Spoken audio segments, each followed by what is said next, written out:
And this is called What's the Price of a Life? And this is my perspective and my feelings about what we've been through and where we are right now. What's the price of a life? How much would you pay to have treatments and cures? How much would you say you are worth? Because this started with a cough. It started with a fever. It's nothing more than flu, they said, but I didn't quite believe it. Because this chest X-ray is whited out. The patient is so sick.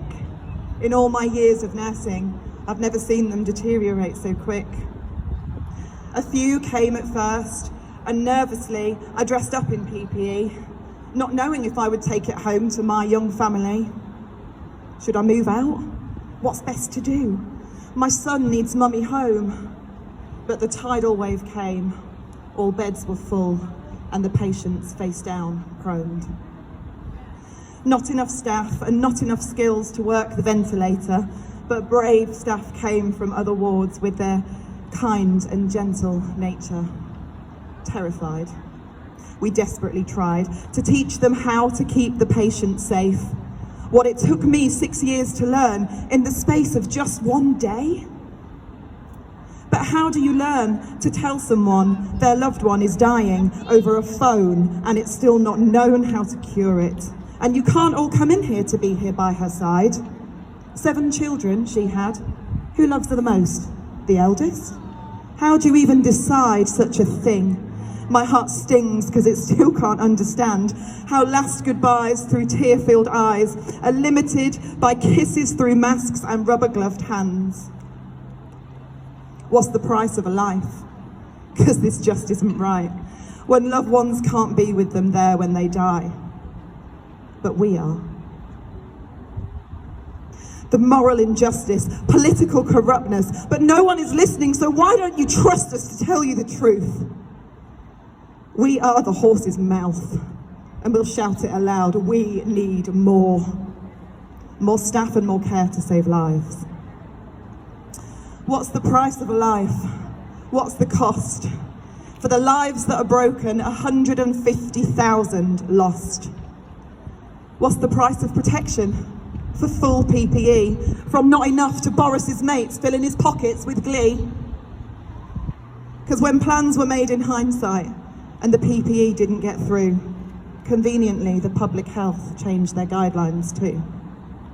Nurses and doctors and care staff saving lives as their task, patients coughing in our faces with this flimsy mask.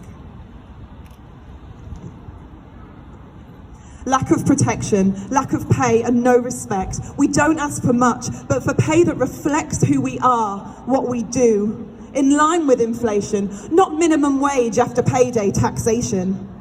We are your NHS, not a privatisation. We are yours.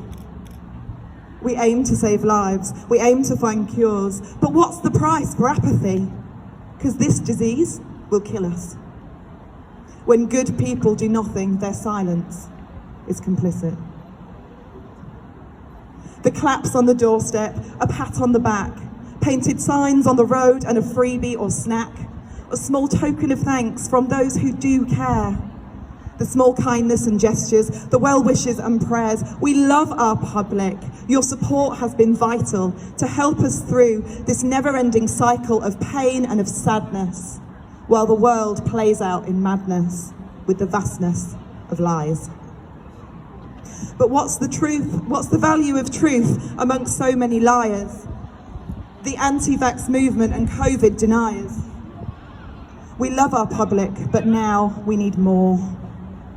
Because claps don't pay the bills or keep staff from leaving. Painted signs will not comfort your loved one that is grieving. We need more. We are your NHS. We welcome all within our arms. Any age, gender, race or wealth. We'll keep you safe from harm if we can, but we're hurting. Broken, bruised and bleeding out staff. What's the chance of our survival? When the government keeps making cuts, it's simply suicidal. So we need more.